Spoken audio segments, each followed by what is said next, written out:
बिस्मिल्लाहिर्रहमानिर्रहीम, अस्सलाम वालेकुम। सिक्योरिटी और दिफा के हवाले से तीन बड़ी अहम खबरें आई हैं और उन्हीं के बारे में हम बात करेंगे। पहली खबर तो ये कि पाकिस्तान का दुश्मन नंबर एक, जिसके सर की कीमत 1 करोड़ रुपए मुकर्रर की गई थी, उमर खालिद खुरासानी, वो मारा गया है और उसके साथ 2 इसके और कमांडर भी मारे गए हैं। ये बहुत बड़ी खबर है पाकिस्तान के लिए और दहशतगर्दी के खिलाफ जंग के लिए। अफ़गानिस्तान में मारा गया है और बताया जा रहा है कि कार में ये जा रहे थे और वहाँ पर आईडी ब्लास्ट, जिसको बारूदी सुरंग का धमाका कहते हैं, उसके नतीजे में ये सब मारे गए हैं। अब इसके पीछे कौन है, इसके क्या असरात होंगे, ख़ास तौर पर जो मुज़ाकरात हो रहे थे उन पर क्या असरात होंगे, इसके बारे में बात करेंगे। और उमर खालिद खुरासानी हज़ारों पाकिस्तानियों की जान ले चुका था। बड़े बड़े दहशतगर्द हमले किए गए और इसमें टीटीपी से कभी अलहदा हुआ, कभी वापस आया, कभी दाइश के साथ। तो इन पर हम बात करेंगे। दूसरी बहुत बड़ी खबर यह है कि जनरल फैज़ हमीद, अचानक उनके तबादले की खबर आई है। उनको कोर कमांडर पेशावर से हटाकर कोर कमांडर भावलपुर लगा दिया गया है। अब इस पर भी बहुत सी बातें हो रही हैं, चहमगोइयाँ हो रही हैं। अभी ये भी कहा जा रहा है आगे लगभग कोई 1 माह के बाद शायद मज़ीद कुछ तब्दीलियाँ होंगी।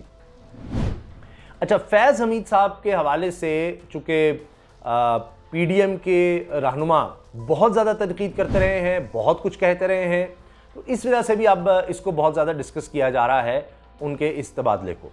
अभी हाल ही में लेफ्टिनेंट जनरल आसिफ गफूर साहब को कोर कमांडर कोयटा लगाया गया है, तो इस पर भी हम बात करेंगे। तीसरी चीज़ ये कि अब अचानक एक दफ़ा फिर दहशतगर्दी के हमले तेज़ हुए हैं। क्या ये उमर खालिद खुरासानी, जो टॉप कमांडर माना जाता है टीटीपी का, तो उसकी हलाकत के रद्देअमल में ये कुछ हो रहा है, इस पर भी हम बात करेंगे। तो जनाब, पहली जो खबर आई है वो यकीन बहुत बड़ी खबर है, उमर खालिद खुरासानी का अफ़गानिस्तान में मारा जाना। अब इस पर मुख्तलिफ बातें हो रही हैं। एक तो ये कि टीटीपी के साथ जो मुज़ाकरात हो रहे थे, कहा जा रहा है कि उस पर इससे फ़र्क इसलिए पड़ सकता है कि ये तो उनका टॉप कमांडर था और ये सख्त मुखालिफ रहा है मुज़ाकरात का, और इस दफ़ा भी मशरूत हिमायत का इसने ऐलान किया था मुज़ाकरात की। और मुज़ाकरात में एक दफ़ा फिर डेडलॉक आ गया था कि जो फाटा कबायली इलाके कहे जाते हैं, उनको जब खैबर पख्तूनख्वा में मिला दिया गया तो इनकी बहुत बड़ी शर्त ये थी कि जी उनको वापस यानी फाटा डिक्लेयर किया जाए, और जिस तरह वहाँ पर इनका बड़ा असर रसूख था, तो इस पर भी डेडलॉक हो गया था। वैसे कुछ लोगों की रिहाई वगैरह पर तो बात चल रही थी। अब इस दौरान इसके मारे जाने पर कहा जा रहा है कि इससे मुज़ाकरात पर असर आ सकता है, जिसमें सीज़ फायर वगैरह भी चल रहा था। दूसरी एक सोच यह है कि नहीं, ऐसा इसलिए नहीं हो सकता क्योंकि अभी तक वाज़ेह नहीं है कि इसको किसने मारा। यानी पाकिस्तान की एजेंसियों के हवाले से भी कहा जा सकता है और बात की जा सकती है, टीटीपी जो है उसका क्या पता किस पर इल्ज़ाम लगा दे, लेकिन ये हुआ है अफ़गानिस्तान में। और ये खबरें भी हैं कि इनकी जो दाइश है का ये चैप्टर समझाता है अफ़गानिस्तान पाकिस्तान में, उससे भी मामलात ख़राब चल रहे थे, इस वजह से कि ये दाइश में भी गया था, फिर वापस आ गया था, टीटीपी से नाराज़ भी हुआ था और इसने अपना अलग फैक्शन, अलग गिरोह जमातुल अहरार के नाम से बना दिया था। उसने अलग से दहशतगर्दी कार्रवाइयाँ की थी पंजाब में वाघा बॉर्डर पर, इसके अलावा लाहौर में लामा टाउन पार्क में, इकबाल पार्क में बहुत बड़ा धमाका हुआ, तो खुद कुछ धमाकों में मुलव्वस था। और कराची से भी इसका ताल्लुक़ बताया जाता है, मुख्तलिफ मदारिस में साफ़ी भी रहा और बहुत से काम, यानी कई इलाकों में एक्टिव रहा। फिर मोहम्मद में ये बहुत ज़्यादा एक्टिव था। स्वात और मोहम्मद में ज़्यादा असर रसूख देखा गया, ज़्यादा ताकत देखी गई टीटीपी के जो ग्रोथ है उनमें, और फिर इसका असर रसूख बढ़ता चला गया।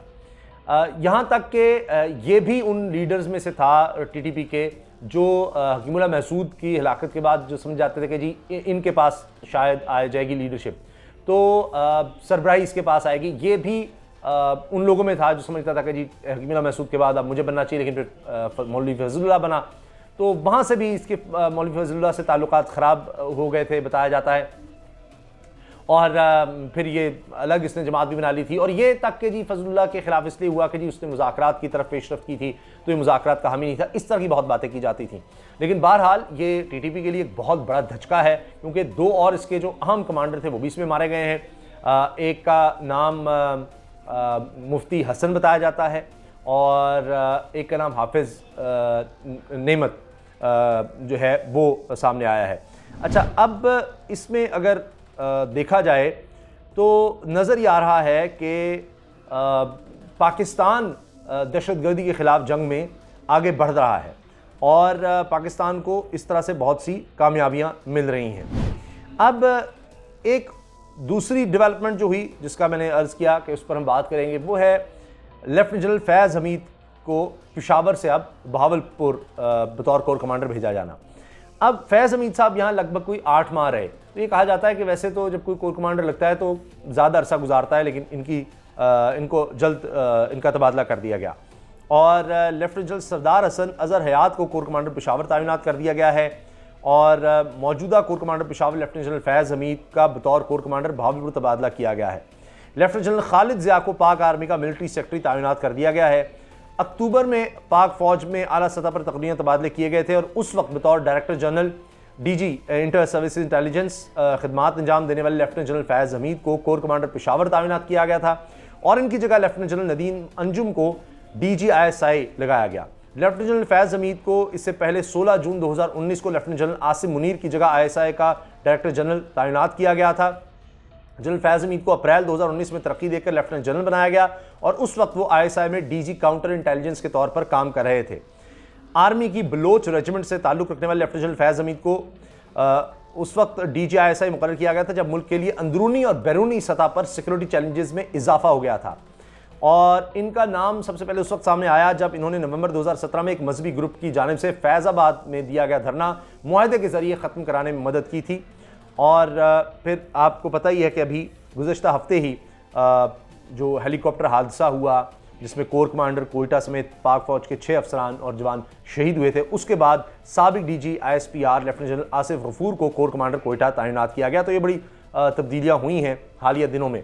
अच्छा, इसमें फैज़ हमीद साहब का वो काबुल जाना, उनका दौरा और अमेरिका का इनखला इनके ही दौर में जब ये DG ISI थे वो बहुत अहम समझा जाता है।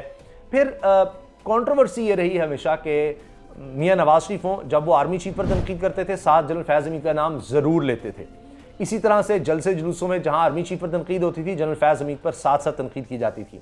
हत्ता कि अब भी कभी आसिफ अली जरदारी साहब ने कहा कि जी उनको तो खुडे लाइन लगा दिया गया है, कभी मरियम साहिबा ने उससे पहले नाम ले लेकर फैज़ हमीद का अदालतों में दरखास्तें दी इनके नाम के साथ, इनके खिलाफ बात करते रहे। और फिर कभी ये कहा गया कि जी पेशावर से अब भी फैज़ पहुंच रहा है इमरान खान को, पहले भी कहते थे इस्टेब्लिशमेंट है, लेकिन कभी कहते थे ATMs, वो सब कुछ खत्म हुआ, फिर भी इमरान खान सब पहले से कहीं ज़्यादा मकबूल हो गए। तो अब भी बहुत सी बातें की जाएंगी। मौलाना साहब का भी हाल ही में बयान था जी अटक से आगे से अब भी इमरान खान की मदद हो रही है, इसको भी रोकना होगा। तो ये पहली दफ़ा हम देख रहे हैं कि इस तरह से तकर्रुर और तबादले जो हैं उन पर भी बातें होती रही हैं, यानी जनरल्स तक पर नाम ले लेकर तनकीद होना, ये माजी में कभी इस तरह से नहीं हुआ। और अभी एक तरफ तो तफ्तीश की जा रही है कि जी ये जो हमारे शौहदा हैं उनके खिलाफ ये क्या बेहुदा प्रोपेगेंडा किया गया और उसमें अब देखा जा रहा है कौन इसके पीछे है और इन्वेस्टिगेशन। लेकिन इस बात का भी खदशा जाहिर किया जाएगा इसको तहरीक इंसाफ से जोड़ा जाएगा, क्योंकि ARY ने खबर दी और अब ARY इस वजह से बंद भी हो रहा है कि जी ये 1 महीना पहले ही जून में ही मीडिया सेल जो नून लीग ने बनाया उसमें ये काम शुरू हो गया था कि अब इसको इस सारे मामले को यानी फ़ौज के ख़िलाफ़ जो प्रोपेगेंडा हो रहा है उसको तहरीक इंसाफ से जोड़ना है। तो इसके पीछे सारा ये एक सोच थी। बहरहाल जिसने भी फ़ौज के ख़िलाफ़ बात की उसको ज़रूर सज़ा मिलनी चाहिए। मगर माजी के हवाले अगर देखें तो PDM की तो सभी लीडरशिप, इमरान खान बतौर लीडर या इनके जो दीगर रहनुमा हैं उनका कोई बयान ऑन रिकॉर्ड इस तरह से नहीं है, नाम ले लेकर किसी का और उसके खिलाफ और इस तरह से बात करना और सब कुछ नारे लगवाना, लेकिन बाकी तरफ हमें ये नज़र आता है। तो इसलिए भी ये फैज़ हमीद साहब का तबादला और उनका तकर्रुर और ये कंट्रोवर्सी हमेशा उनके साथ नाम के साथ PDM की तरफ से बनाई जाती रही है। और अब भी शायद कोई ना कोई इस तरह का बयान आ जाए कि जनाब पता नहीं हमने तबादला करवा दिया है, ये कर दिया वो कर दिया, तब्दीली आ गई, अब इसको वहाँ से मदद नहीं मिल रही इमरान खान को, अब वो वक्त नहीं रहा ये है। लेकिन जब भी इस तरह का बयान आता है इमरान खान साहब पहले से ज़्यादा मकबूल हो जाते हैं। इतने बड़े इतने कम वक्त में जलसे बार बार हर छोटे बड़े शहर में इमरान खान साहब ने कभी नहीं किए। जब कहा जाता जी अब उनके एस्टेब्लिशमेंट से ताल्लुकात अच्छे नहीं रहे रजीम चेंज के बाद और ये सारा कुछ, तो उसमें आप देखें कि सब मानते हैं कि पहले से कहीं ज़्यादा मकबूल हो गए हैं। अच्छा जनाब, आखिर में मैं अर्ज़ करना चाह रहा हूँ कि अब एक दफ़ा फिर ये खौफ नज़र आ रहा है कि फिर से दहशतगर्दी कार्रवाइयों में अचानक तेज़ी आ रही है।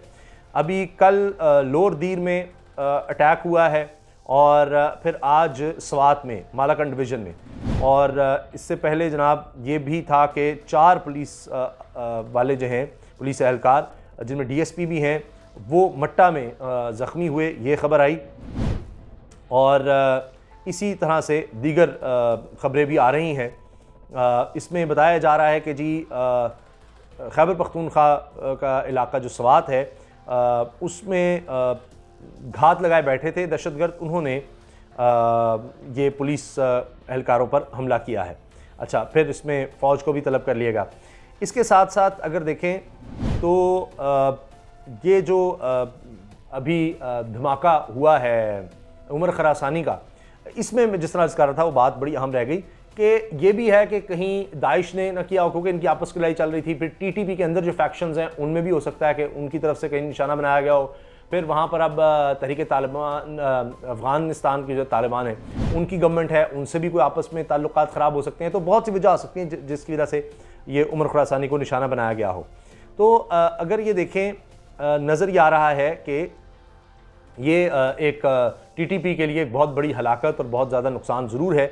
और अब ये एक और जो सीनियर साफ़ी इफ्तिखार फिरदौस साहब, उन्होंने एक और हमले के हवाले से बताया, 4 घंटे पहले उनकी ट्वीट है, the third suicide attack in north Waziristan this year, कि इस साल में नॉर्थ वज़ीरान में तीसरा खुदकुश हमला। Once again a military convoy has been attacked in Patsai Chowk, Mir Ali investigators say the suicide bomber was in auto rickshaw.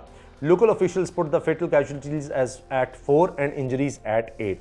तो ये भी अगर आप देखें तो ये लग रहा है कि जैसे अटैक बढ़ते चले जा रहे हैं, एक दफ़ा फिर दहशतगर्दी सर उठा रही है और इंशाल्लाह इसका मुकम्मल तौर पर ख़ात्मा होगा दहशतगर्दी का।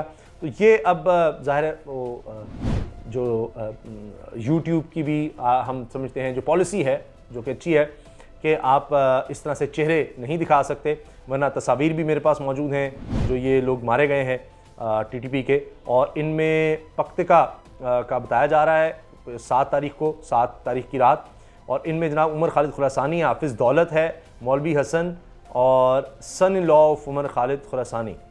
तो उमर खालिद खुरासानी का सन इन लॉ का भी बताया जा रहा है कि ये सब मारे गए हैं, और जो ब्लास्ट है उसकी भी तस्वीर मेरे पास मौजूद है।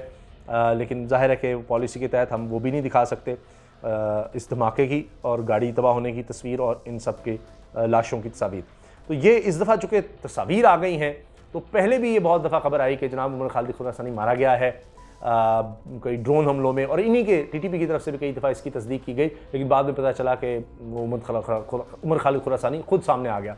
तो ये भी होता रहा है माजी में, लेकिन इस दफ़ा तस्वीर सामने आ गई हैं। पहले तो ड्रोन हमलों का जिक्र होता था और उसके बाद 2-3 दफ़ा ये खबर इस तरह से आई, लेकिन फिर उमर खालिद खुरासानी सामने आता था, शायद खुद से खबर फैलाई जाती थी या जो भी वजह होती थी, हालांकि TTP की तरफ से उसकी तस्दीक की जाती थी। लेकिन अब तो तस्वीर मैंने खुद देखी हैं, सामने आई हैं इनकी हलाकत की भी। तो इसी तरह से जो भी डेवलपमेंट्स होंगी दिफाई और सिक्योरिटी हवाले से वो भी इंशाअल्लाह आपके साथ शेयर करते रहेंगे। दुआ में याद रखिएगा। इजाज़त दीजिए, अल्लाह हाफ़िज़।